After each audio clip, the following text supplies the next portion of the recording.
There's a moment, most people never notice it when it happens, not because it's subtle exactly, but because it looks nothing like what they imagined. You've probably pictured it before. The day you finally feel financially secure.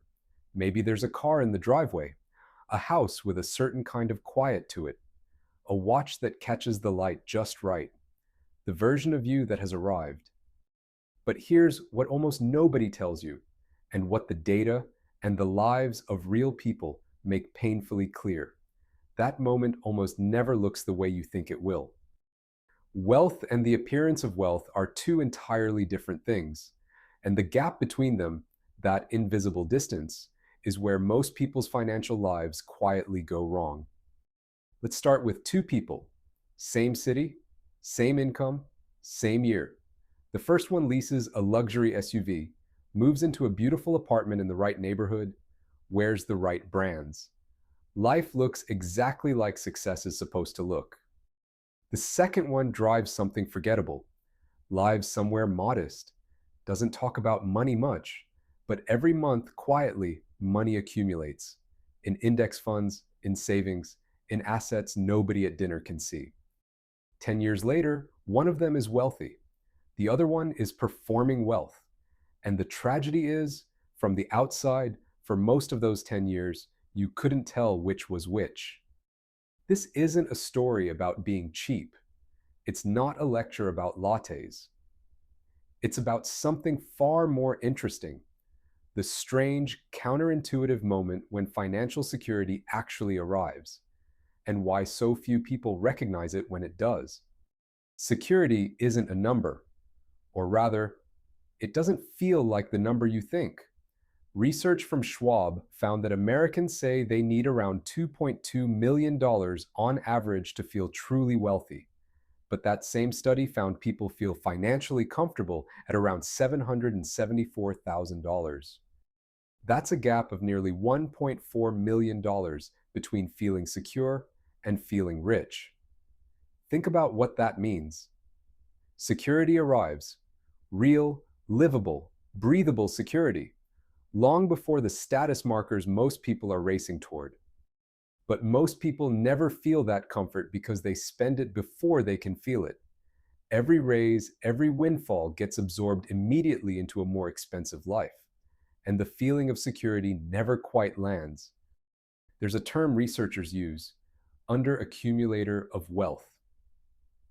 These are high earners, doctors, lawyers, executives, whose actual net worth sits far below what their income should have built. Not because they didn't earn enough, because every raise got absorbed into a more expensive life. Net worth is simply what you own minus what you owe. A house worth $500,000 with a $400,000 mortgage gives you a net worth of $100,000 from that asset, not $500,000. It's what's actually yours. On the other side are what researchers call prodigious accumulators of wealth.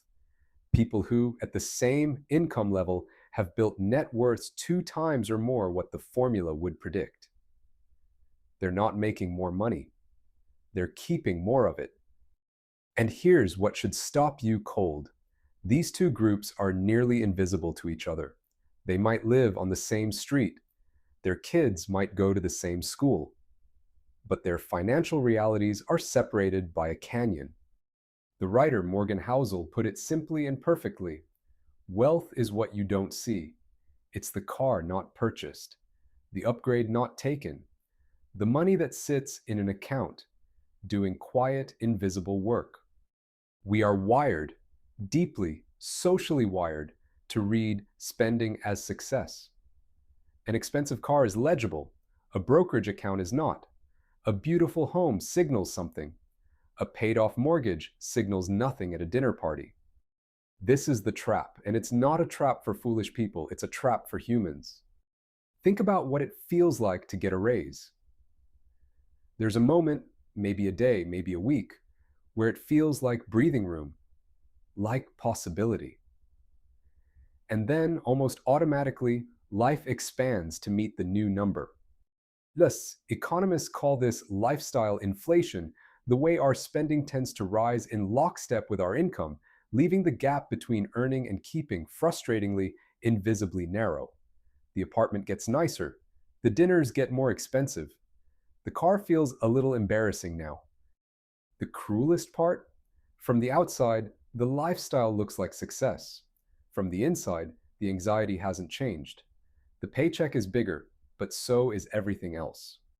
80% of millionaires studied in landmark research by Thomas Stanley and William Danko were first-generation wealthy. They didn't inherit it.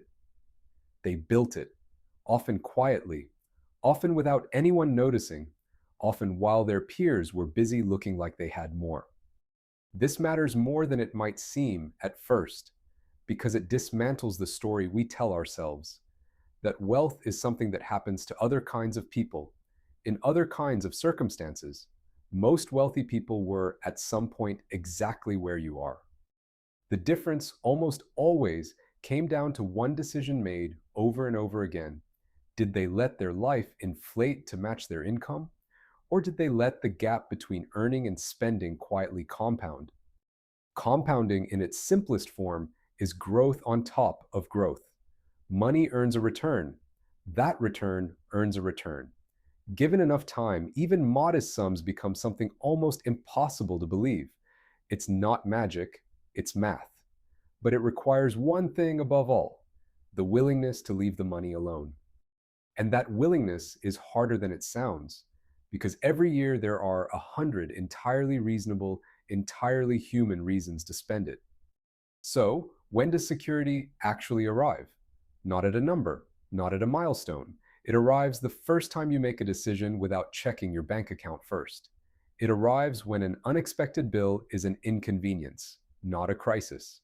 It arrives long before the luxury car. It feels quieter than you expect, almost anticlimactic, because real security isn't loud. The people who feel most financially anxious are not always the people with the least money.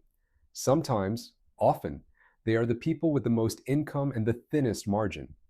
People for whom every dollar earned has already been spoken for by the life they've constructed around themselves. And the people who sleep most soundly?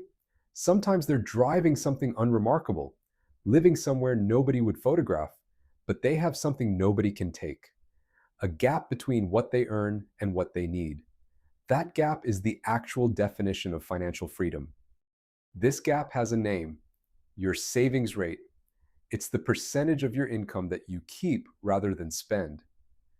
And research suggests it is the single most powerful variable in your financial life. More than your income, more than your investment returns, more than timing the market.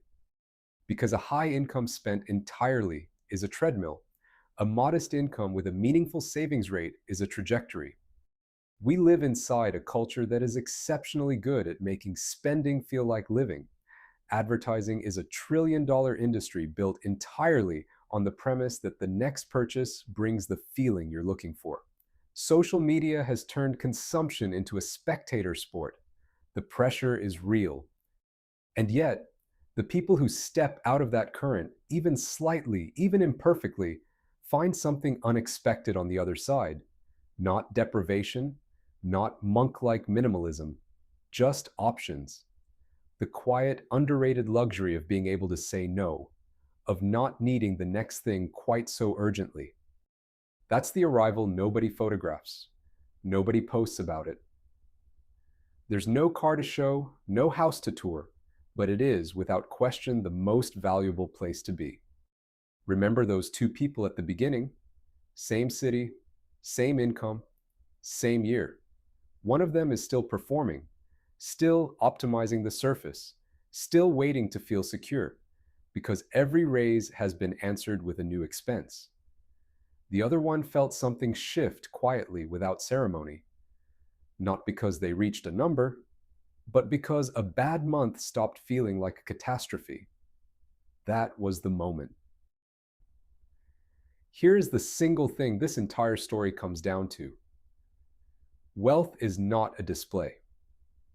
It is a distance. The distance between what you need and what you have. And that distance can be built long before anyone around you would guess it's there. You don't need the car. You don't need the watch. You don't need anyone to see it. The most important financial milestone of your life will probably arrive on an ordinary Tuesday, quietly, invisibly, and years before you expected it. The only question is whether you'll recognize it when it does.